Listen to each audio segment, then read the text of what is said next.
किसी गांव में एक गरीब आदमी रहता था। बात को समझना, वो गरीब आदमी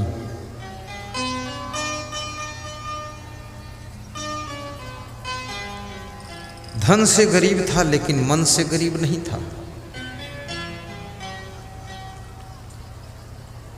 मन उसका बहुत बड़ा था।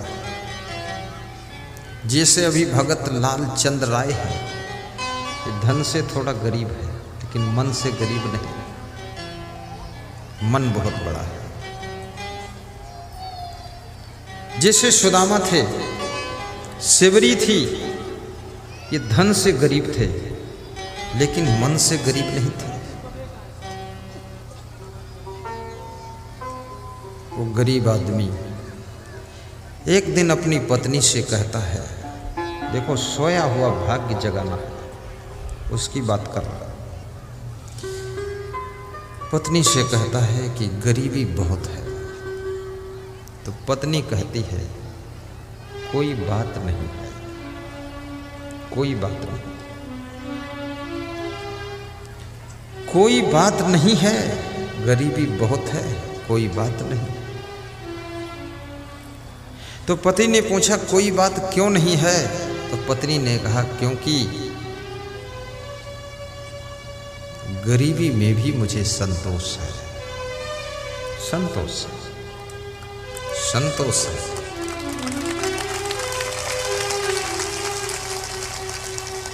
जिस नारी को संतोष होता है, उसका पति कभी परेशान नहीं होता है।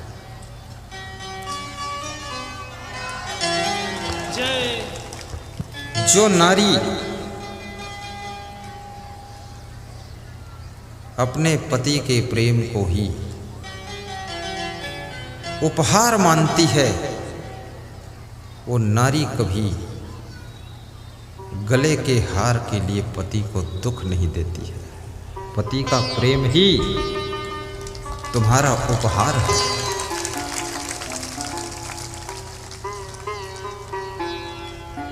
पत्नी मुस्कुरा देती है। याद रखना, तुम्हारे घर में यदि करोड़ों धन है, लेकिन तुम्हारी पत्नी तुमको देखकर मुस्कुराती नहीं है, तो करोड़ों धन के बीच में भी तुम दुखी रहो।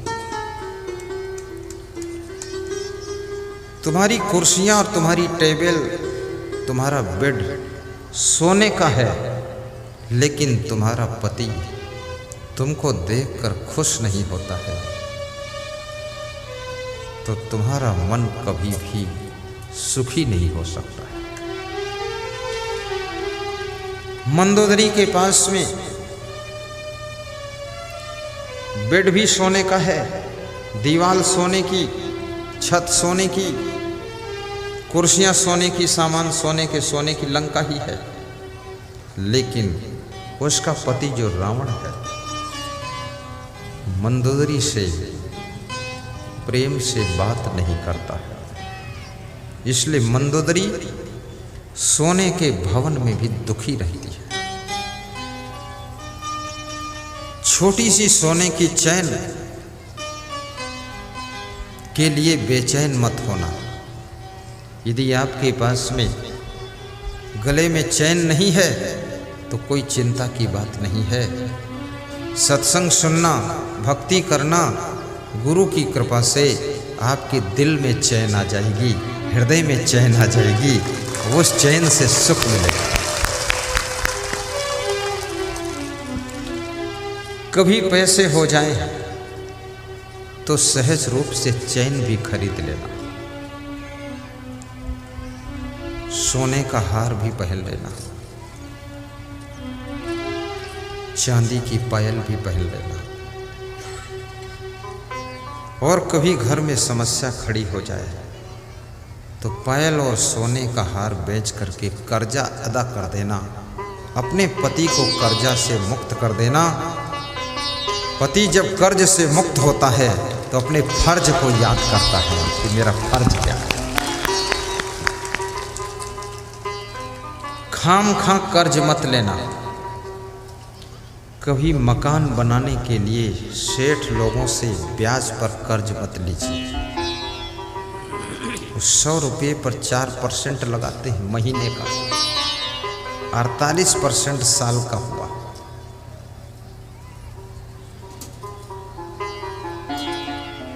लुट जाओगे, पिट जाओगे। कर्ज उसके लिए लेना चाहिए जिसमें कर्ज का पैसा लगा दो तो पैसा प्रॉफिट के रूप में रिटर्न होना चाहिए, वापस होना चाहिए।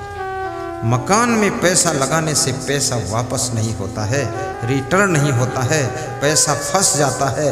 इसलिए अगर बहुत उन्नति करना चाहते हो तो याद रखना, 1 करोड़ का मकान मत बनाइए, 10,000 महीने का किराए का मकान ले लीजिए और जितना पैसा है वो बिजनेस में लगा दीजिए। दमादम मस्त कलंदर तुम्हारा पहला नंबर होगा।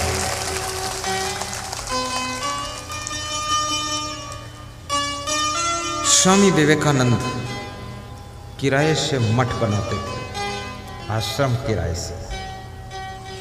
मैं गुजरात में किराए से आश्रम बनाने के लिए विचार किया। संतों से कहा देख लो 2-4 मकान। कुछ लोगों ने कहा कि मैं तो किराए से दूंगा ही नहीं, आपको फ्री में दूंगा।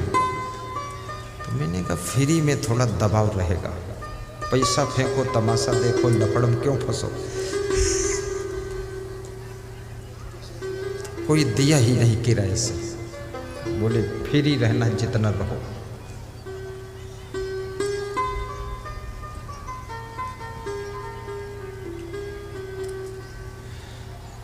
कितना ही कर्ज तुम्हारे ऊपर लदा हो, परंतु एक बात याद रखना, तुमसे बड़ा कर्ज नहीं है, कर्ज से तुम बड़े हो। कर्ज को तुमने लिया है, तुमको कर्ज ने नहीं लिया है। कर्ज अदा करने की तुम्हारे में शक्ति है, लेकिन जब कर्ज मनुष्य के ऊपर हो जाता है तो उसको चिंता हो जाती है। जब चिंता हो जाती है तो उसके शरीर में मर्ज पैदा होती है, बीमारी पैदा होती है। जब बीमारी पैदा होती है तो उसका शरीर असमर्थ और कमज़ोर होने लगता है, बुद्धि कमज़ोर होने लगती है, सहन शक्ति कमज़ोर होने लगती है, डिसीजन लेने की सामर्थ्य कमज़ोर होने लगती है। तब तुम्हारा कर्ज तुम्हारे ऊपर हावी होने लग जाता है। याद रखना, जितना ज़्यादा कर्ज हो उतना ज़्यादा खुश रहो। किसी को एहसास ही होने दो। मुकेश अंबानी के ऊपर भी 10,000 करोड़ कर्ज है, टाटा जी के ऊपर 10,000 करोड़ कर्ज है। तुम्हारे ऊपर तो 10 लाख भी नहीं है, फिर मुंह क्यों ऐंठते हो? मकई को भून कर और नमक और नींबू लगाकर चबा चबा कर खाइए और ताली बजाकर ठहाका मारकर हंसिए और कभी बीमार मत होइए, आपका कर्ज अदा हो जाएगा।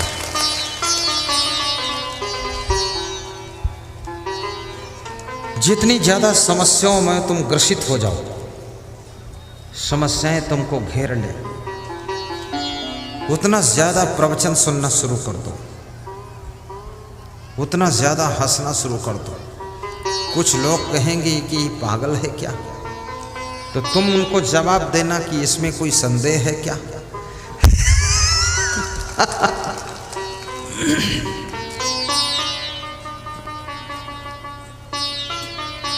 भगवान श्री कृष्ण जब संकट में फंसते थे, जोर जोर से हंसते थे। भगवान राम जब संघर्षों से गुजरते थे तो मंद मंद मुस्कुराते थे। जो घोड़ा इक्का में तांगा में जुटा होता है, बैठो हीरा दास, उधर चले जाओ, हीरा दास, विनोद दास, नीचे से घुस जाओ, नीचे से घुस जाओ, नीचे से घुसो, हाँ चतुराई करो, चुपके से घुसो।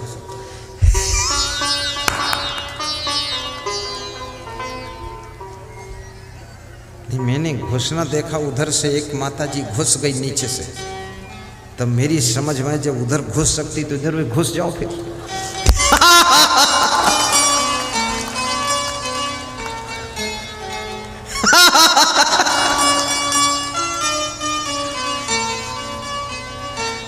नहीं, मुझे भी खूब हंसी आती है। मैं तो अपनी हंसी रोके रहता हूँ। नहीं, मैं बहुत हंसने वाला आदमी हूँ।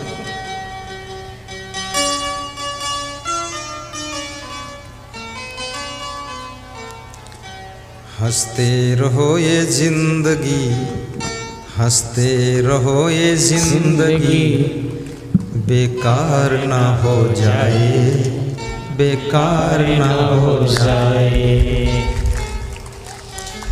हंसते रहो ये जिंदगी, बेकार न हो जाए। सपने में किसी जीव का अपकार न हो जाए, अपकार न हो जाए। घोड़ा, उसकी पीठ पर जितना वजन आदमी बैठता है, घोड़ा उतना ही ज्यादा हंसता है। घोड़ा बीच बीच कैसे हंसता है, ही उसको हंसी आती है।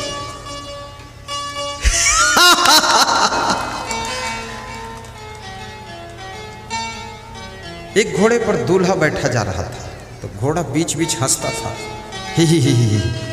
दूल्हा थोड़ा वजनदार दूल्हा था, उम्रदार दूल्हा था, दमदार दूल्हा था। कितने दूल्हा भी बड़े वजनदार हैं। 1 कुंटल का दूल्हा और 1.5 कुंटल की दुल्हन।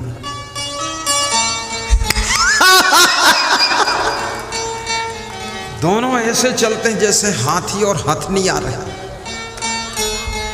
उनके माँ बाप भी खुश, सास ससुर भी खुश कि वाह, बेटे को पति बनाया था वो हाथी बनकर आ रहा है, बेटी को पत्नी बनाया था वो हथनी बनकर जा रही। क्या मस्त चाल है।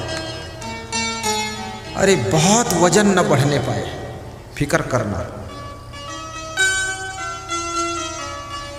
90 किलो से ऊपर वजन होने लग जाए, खाना पीना बंद करो, व्यायाम शुरू कर दो, हंसना शुरू कर दो, गहरी नींद सोना शुरू कर दो, दौड़ना शुरू कर दो, वजन को थोड़ा कम कर लो, वजन घटाओ।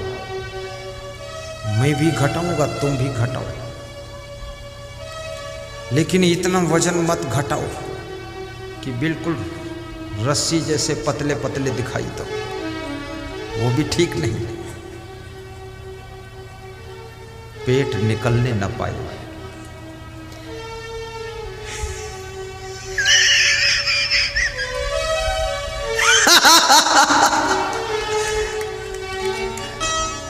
एक सज्जन कह रहा था, पेट जितना निकलना चाहे निकल जाने दो, आखिर है तो मेरा ही पेट।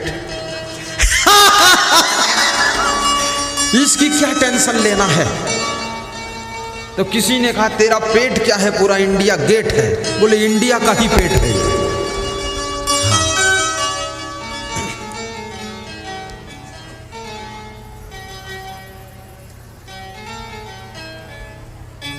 पेट में खाने की सवारी कम भरो, पेट की मोटर में खाने की सवारी कम भरो। कल मैं गया था मलिनिया, हीरा दास विनोद दास के यहाँ। खड़े हो। रात में 8 बजे बड़ी सुंदर व्यवस्था, 2-2.5 हजार लोग इकट्ठे, 45 मिनट प्रवचन सुनाया। फिर दोनों के घर गया, दोनों ने बहुत अच्छा नाश्ता रखा। मैं देखा, खुश हो गया, बांटने लगा, बांट दिया। कोई मुझसे कहा ही नहीं कि तुम भी खाओ, लोग कहे मुझे लाओ।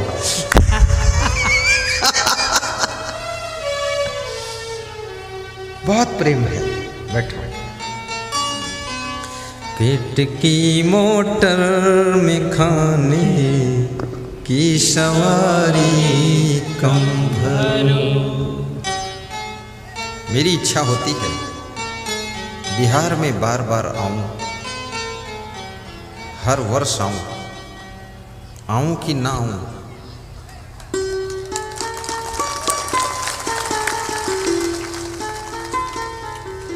महिलाओं ने थोड़ा कमजोर ताली बजाई है।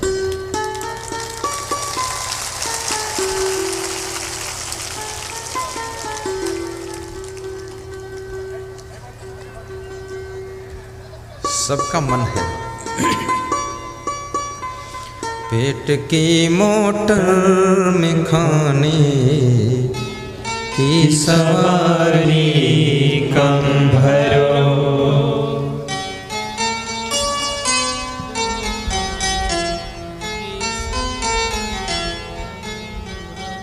वाह, आप बजाए करो तो।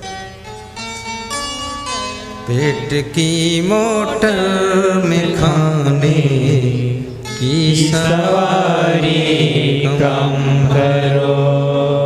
क्यों क्यों कम भरें? क्योंकि फेल हो जाएगी ओवर लोड हो जाने के बाद।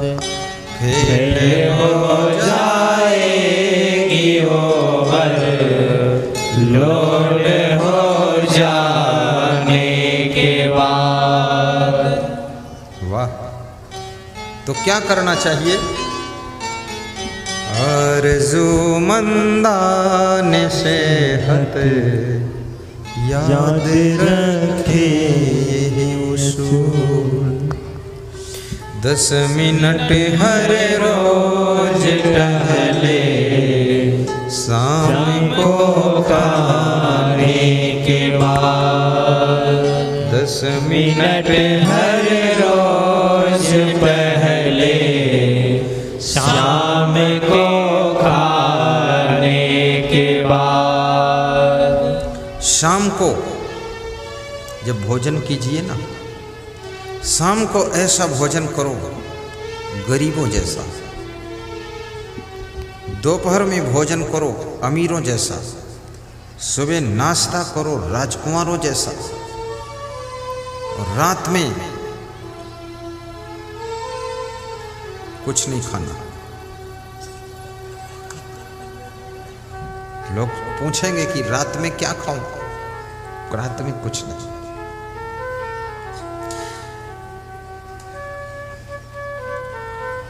चार छुहारा, छुहारा जानते हो? 4 बादाम, थोड़ा सूखा नारियल,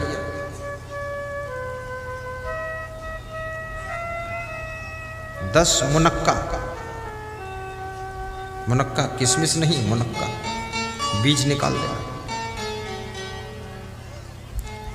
10 ताल मखाना,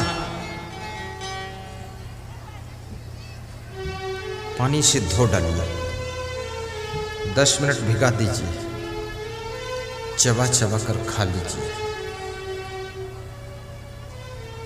बहुत सी बीमारियां खत्म हो जाएंगी। 1 हफ्ते खाना, फिर 1 हफ्ते बंद कर देना, फिर तीसरे हफ्ते खाना, फिर चौथे हफ्ते बंद करना। रोज नहीं खाना चाहिए।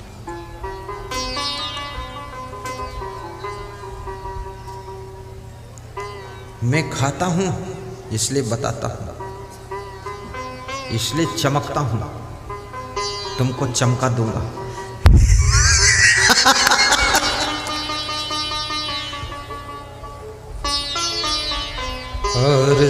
आरज़ूमंदान सेहत याद रखे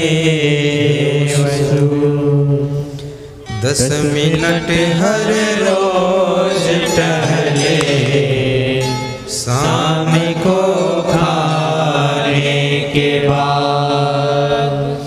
10 मिनट हर रोज टहले शाम को खाने के बाद।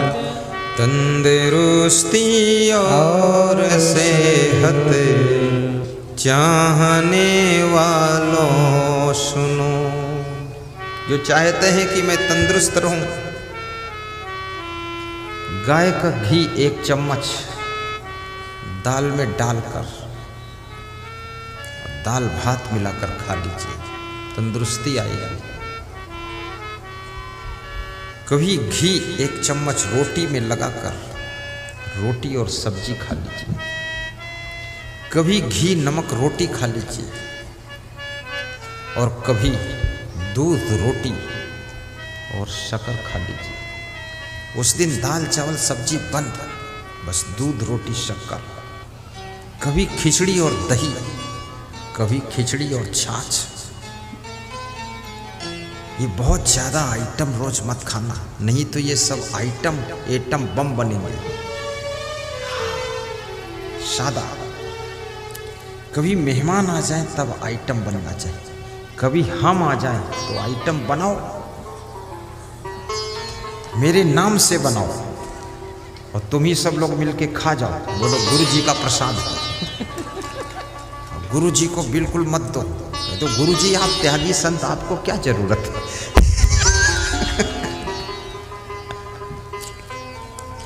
दस मिनट हर रोज टहले, शाम को खाने के बाद, तंदुरुस्ती और सेहत चाहने वालों सुनो,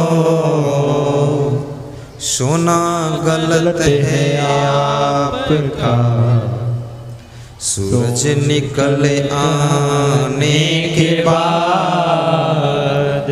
आजकल बहुएं और बेटे बीमार क्यों रहते हैं? ये सूरज निकलने के बाद भी नहीं निकलते हैं, बस बिस्तर में पड़े रहते हैं, ऐसे पड़े हैं जैसे मरा चूहा पड़ा है। पत्नी भी ऐसे पड़ी है जैसे चूहिया पड़ी है। सास ससुर देखते हैं तो उनको लगता है कोई नाग नागिन सोए है। कुछ कह दोगे तो फुफकार के डस लेंगे, और कुछ नहीं कहोगे तो सोते रहेंगे। सुबह सुबह की हवा 1000 रोगों की दवा। सास ससुर को, माँ बाप को, अपने गुरु को, प्रबंधकों को तंग मत करो, बड़े भाई को तंग मत करो। समय पर सोकर उठ जाया करो, और सबसे पहले उठ करके घर के छोटे छोटे कार्य साफ सफाई के कर दिया करो। घर में सुख शांति का माहौल होगा, जिससे लक्ष्मी अपने आप आकर निवास करेगी, वहां दरिद्र कभी नहीं आ सकता।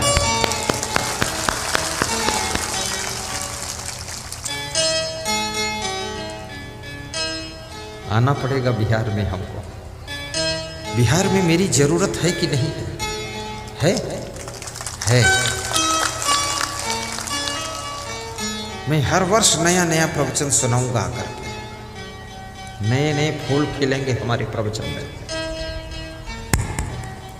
शाही बंदगी, शाही बंदगी। सोना गलत है आपका, सूरज निकल आने के बाद,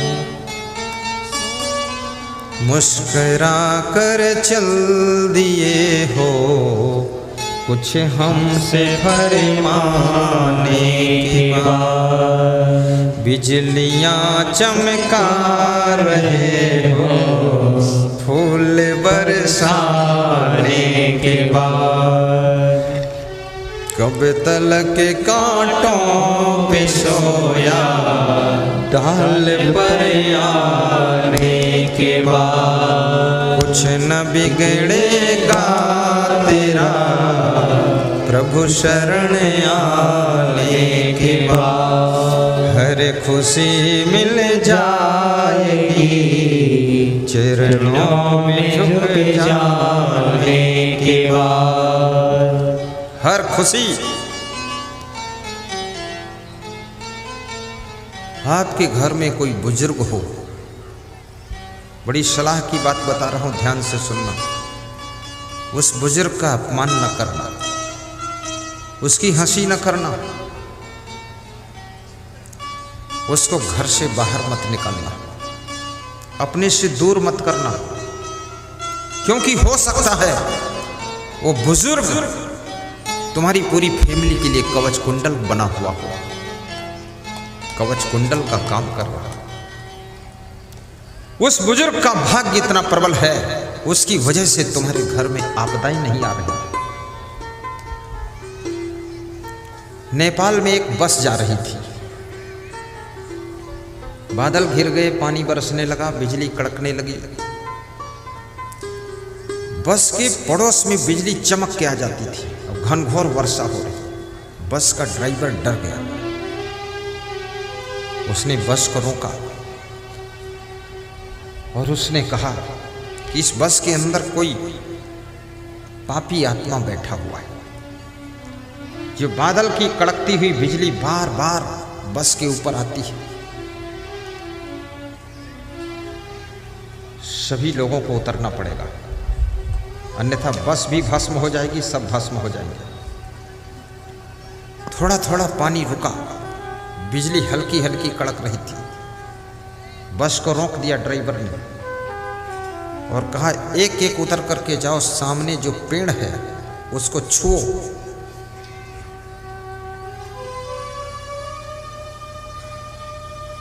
जो पापी होगा उसके ऊपर बिजली गिर जाएगी। एक एक करके सब उतर गए। पेड़ छू कर आते थे, अपनी सीट पर बैठ जाते थे।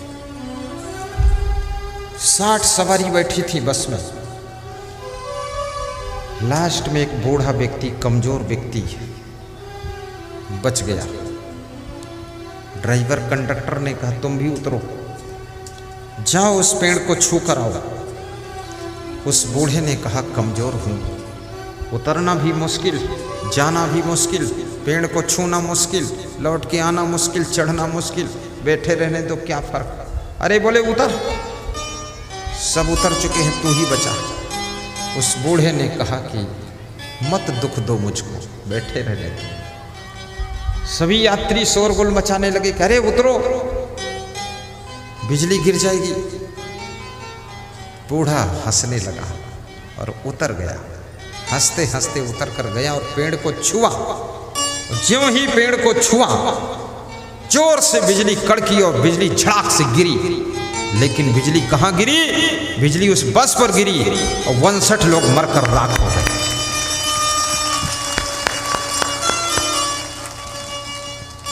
बूढ़ा पेड़ को पकड़कर खड़ा हंस रहा है।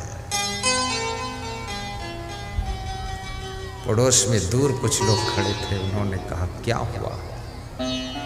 बूढ़े ने सब कहानी सुनाई। तो लोगों ने कहा, बाबा, ये 59 पापियों के ऊपर बिजली बहुत देर से गिरना चाहती थी, लेकिन इनके बीच में तुम बैठे थे बस में, इसलिए बिजली लपक के आती थी, वापस जाती थी, और तुम ज्यों ही उतर गए, पेड़ के पास पहुंचे, बिजली बस पर गिरी, 59 मर के राख हो गए। याद रखना, तुम्हारे घर में कोई ऐसा बुजुर्ग है जो आपत्ति की बिजली गिरने से रोक लेता है। संकट की बिजली नहीं गिरेगी उसकी वजह से। इसलिए अपने बुजुर्गों की सेवा करना। तुम्हारे घर में उनकी उपस्थिति ही तुम्हारी सुरक्षा है। हमारे गुरुदेव की उम्र 100 साल की उम्र, उपस्थित हैं वे। हम लोग उनका आदर करते हैं, बहुत सम्मान करते हैं। आज भी गुरुदेव पूरे आश्रम में राउंड करते हैं, चना चबाते हैं, ग्रंथ पढ़ते हैं, हट्टे कट्टे हष्ट पुष्ट। अभी उनका फोटो आया था तो मुझे लग रहा था ये तो 50 साल के ही लग रहे हैं। तो गुरुदेव कह रहे थे, क्या तुमको कोई संदेह लग रहा है?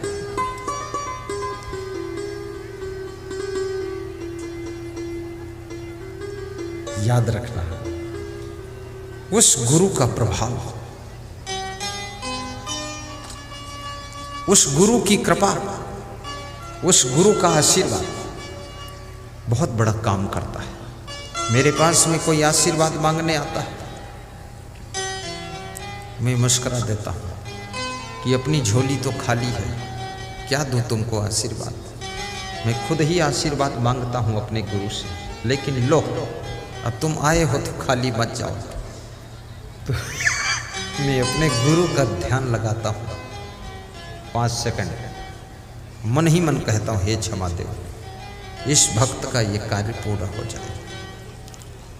थोड़े दिन के बाद सूचना आती है, जो आशीर्वाद मांगा था वो फलित हो गया है। याद रखना, गुरु में भी श्रद्धा रखो। आस्था रखो, विश्वास रखो और गुरु की कृपा को प्राप्त करो। गुरु भगवान का दूसरा रूप होता है, डॉक्टर भगवान का तीसरा रूप होता है, परोपकारी व्यक्ति भगवान का चौथा रूप होता है, दयालु व्यक्ति भगवान का पांचवा रूप होता है,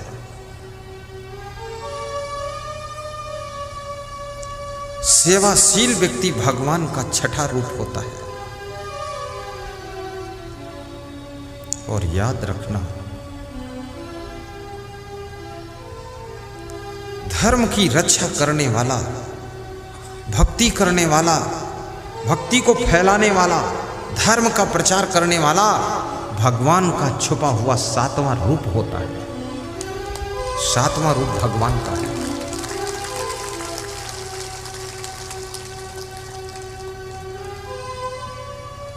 ये इतना बड़ा कार्यक्रम, इतना बड़ा भंडारा, ये जो हो रहा है, ये मनुष्य नहीं कर सकता है। ये कोई भगवत सत्ता उन भक्तों के अंदर काम कर रही है।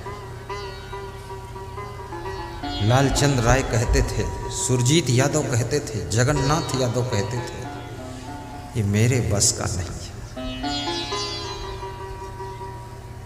उमेश यादव भी कहते थे, कैसे संभलेगा। दिनेश यादव कहते थे, पूरा विश्वास है संभलेगा। भगवत सत्ता उनके अंदर काम कर रही है। भगवान कब तुमको भगवान का काम कराने के लिए तैयार कर दे। भगवान किसी भी कार्य को स्वयं नहीं करता है। भगवान महान कार्यों को करने के लिए तुमको चुनता है, तुम्हारा चुनाव करता है। जैसे मेरा उसने चुनाव किया प्रवचन करने के लिए कि तुम प्रवचन करो, तुम्हारा चुनाव किया प्रवचन कराने के लिए।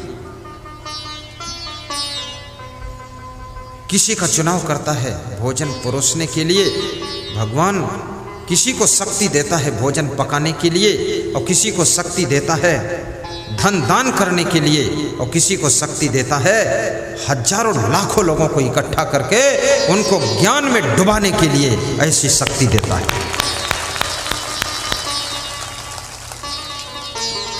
श्री दिनेश यादव जिनके घर में मैं ठहरा हूं कह रहे थे, गत वर्ष 22 मार्च को सूचना प्रसारित हुई थी कि 23 मार्च को लॉकडाउन लगेगा। गुरुदेव कल 22 मार्च है। मैं तो प्रार्थना करता हूं भगवत सत्ता से, केंद्र सरकार से कि लॉकडाउन लगा दो, और मेरा गुरु असंग यहीं बनिया पट्टी में 45 दिन फिर रह जाए।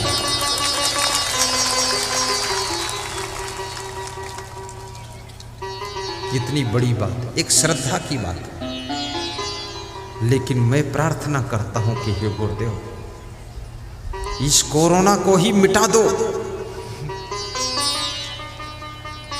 कोरोना को ही मिटा दो, और मेरे मन को ऐसा बना दो कि मैं बिहार में 1 महीना के लिए आता हूं तो अब 2 महीना के लिए आना शुरू कर दो।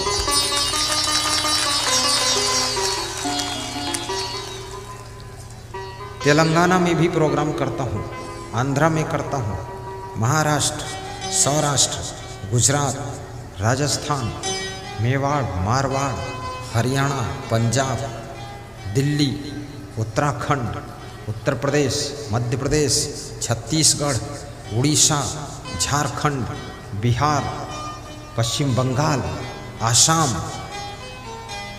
कहाँ कहाँ प्रोग्राम करता हूँ, हिमाचल। लेकिन अभी सबसे ज़्यादा समय बिहार में दे रहा हूँ, बिहार में दे रहा हूँ।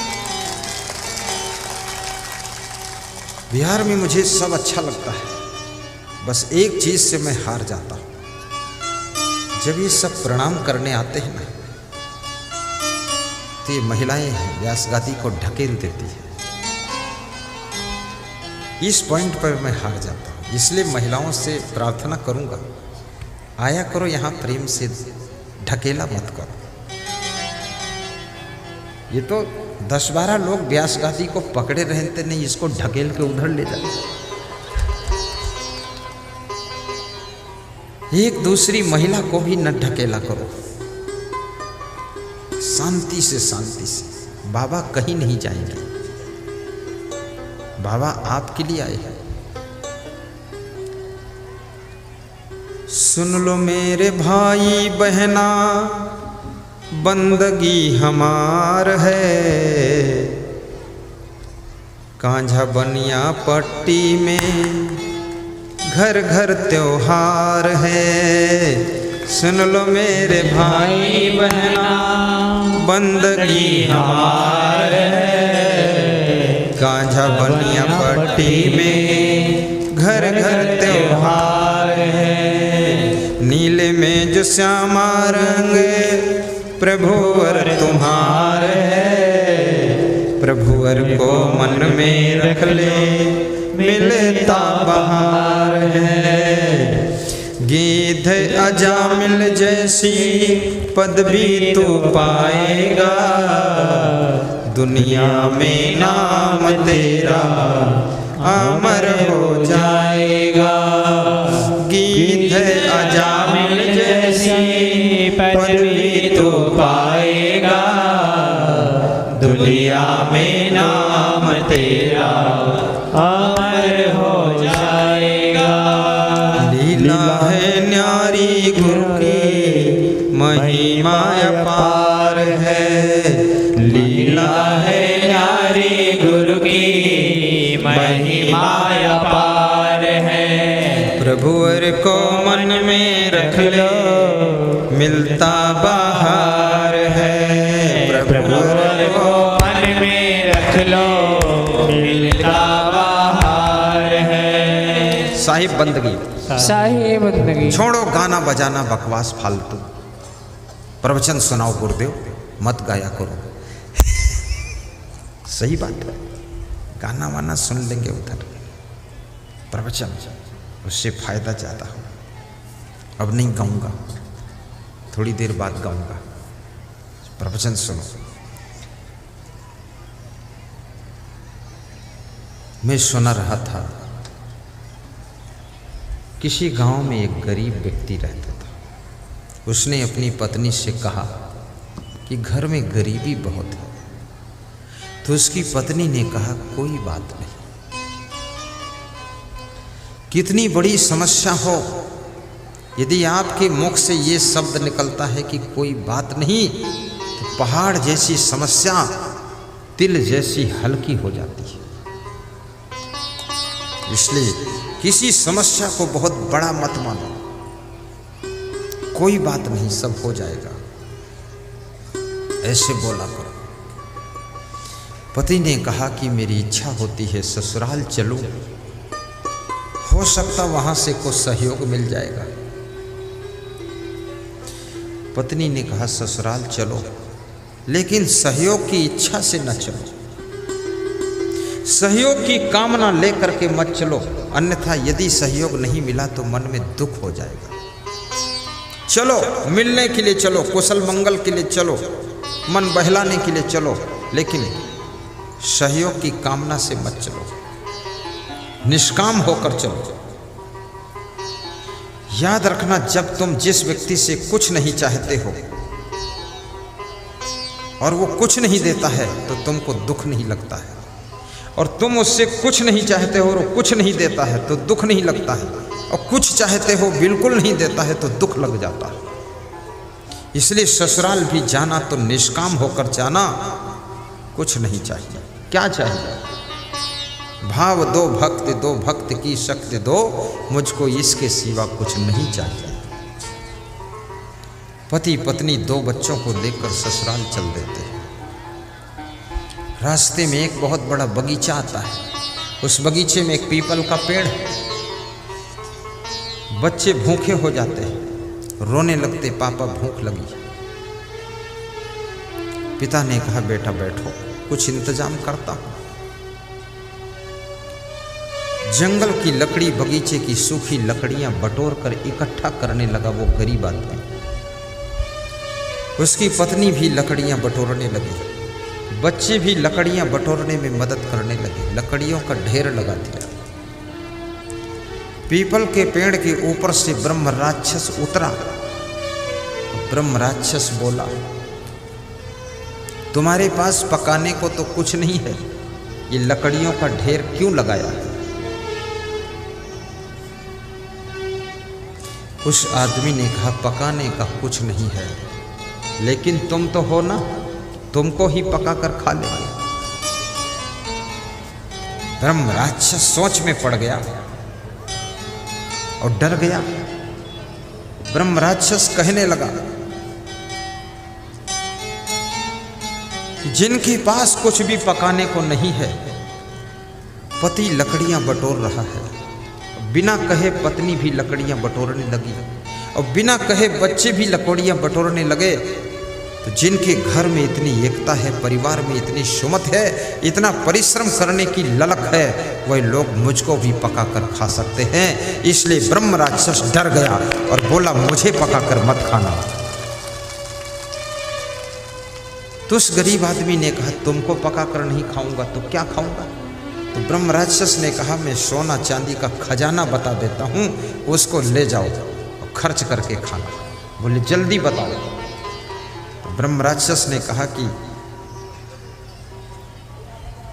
ये जो पीपल का पेड़ है,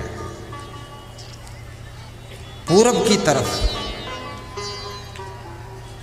5 फीट की दूरी पर 5 फीट की गहराई में खजाना गड़ा हुआ है, ले लो। तो उस गरीब आदमी ने कहा, मेरे पास खजाना खोदने के लिए कोई औजार नहीं, खोद कर दे दो। ब्रह्म राक्षस खजाना खोदता है, पति एक गठरी बांधता है, 50 किलो वजन सोना चांदी बांधता है। पत्नी कहती है, मैं खाली नहीं चलूंगी, मैं भी एक गठरी लूंगी। तो 50 किलो उसके लिए बांध दिया। बच्चे रोने लगे कि मैं भी एक गठरी लेकर चलूंगा, तो 20-20 किलो उनको भी बांध दिया। और जब खजाना मिल गया, हंसते हंसते घर को वापस आ गए। रात में पहुंचे, सवेरा हुआ, खजाना भुनाया, ईंट भट्ठे पर आर्डर दिया, ईंट गिर गई, मकान बनना शुरू हो गया।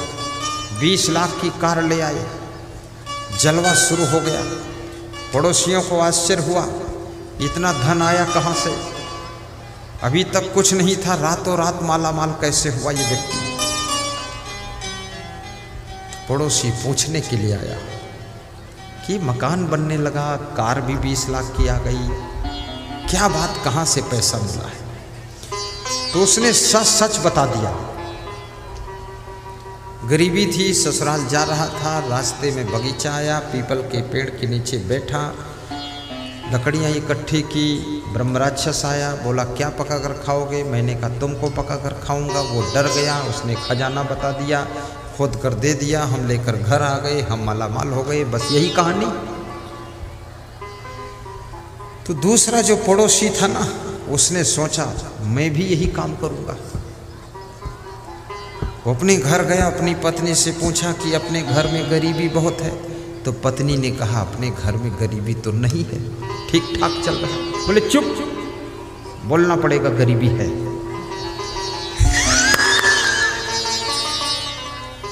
तो पत्नी सीधी सादी थी, उसने कहा, चलो बोल देती हूँ, गरीबी है। बोले, चलो ससुराल चलते हैं, कुछ मदद मिल जाएगी। पत्नी ने कहा, ससुराल में तो और ज़्यादा हालत खराब है, वहाँ क्या चलो? अरे बोले, चुप, कहो चलना है। तो पत्नी ने कहा, चलो चलना है। 2 बच्चों को लेकर ससुराल के बहाने चल देते हैं। उसी बगीचे में जाते हैं, उसी पीपल के वृक्ष के नीचे बैठते हैं। बच्चे रोने लगते, भूख लगी। तो वह आदमी अपनी पत्नी से कहता है, जाओ सूखी लकड़ी बटोर कर लाओ। पत्नी कहती है, पप्पू के पापा तुम ही बटोर कर ले आओ, मेरे पाँव थक गए। पापा कहता है, अरे पप्पू और बबलू तुम ही बटोर कर ले आओ। बोले, मैं नहीं जाऊंगा पापा, ऐसा कहने सुनने में 1 घंटा निकल गया। ब्रह्म राक्षस पीपल के पेड़ से उतरा, बोला लकड़ी बटोर कर क्या करोगे तुम? लकड़ी बटोरने में ही लड़ झगड़ रहे हो, तुम्हारे पास पकाने को क्या है? तो उस आदमी ने कहा मैं तुमको पका कर खा लूँगा। तो ब्रह्म राक्षस बोला हमको पका कर खाने वाले खजाना लेकर चले गए हैं। जब तुम में इतनी एकता नहीं है कि लकड़ी नहीं बटोर सकते हो, एक दूसरे की बात नहीं मानते हो, तुम हमें क्या पका कर खाओगे? हम तुम्हें कच्चा ही खा जाएंगे। ब्रह्म राक्षस बड़ा मुंह फैलाकर खाने के लिए दौड़ा, तो वो पति पत्नी और बेटों के सहित सब सामान झोला थैला भूलकर छोड़कर भागकर घर को आए, और जान बची तो लाखों पाए और लौट के बुद्धू घर में आए। खजाना तो मिला नहीं, जो पास में था सामान वो भी वही रह गया। पड़ोसी सवेरे गया, उस गरीब आदमी से बोला कि तुमने तो बड़े खतरे में डाल दिया, ब्रह्म राक्षस तो मुझे खाने के लिए दौड़ा था। तो उस गरीब आदमी ने कहा कहीं न कहीं कुछ गलती हुई हो। तो उस अमीर आदमी ने कहा गलती यही हुई कि कोई लकड़ी इकट्ठा करने नहीं गया, हम लोग आपस में ही तर्क वितर्क कर रहे थे, कोई लकड़ी नहीं इकट्ठा कर रहा था। मैं कह रहा था वाइफ तू लकड़ी ले आ, वाइफ मुझसे कह रही थी, मैं बच्चों से कह रहा था, बच्चे नहीं गए। तो ब्रह्म राक्षस खाने के लिए दौड़ा। तो जो गरीब आदमी अमीर बना था उसने कहा जहाँ सुमत होती है, जहाँ एकता होती है, जहाँ एक दूसरे की बात मानने की सामर्थ्य होती है, जहाँ आपस में प्रेम होता है, जहाँ स्नेह होता है, वहीं पर लक्ष्मी का खजाना मिलता है। जिनमें सुमत नहीं है वहाँ पर खजाना भी खो जाता है। इसलिए जिनका भाग्य सोया है, याद रखना घर में सुमत बनाइए। जिनकी किस्मत फूटी है घर में एकता बनाइए।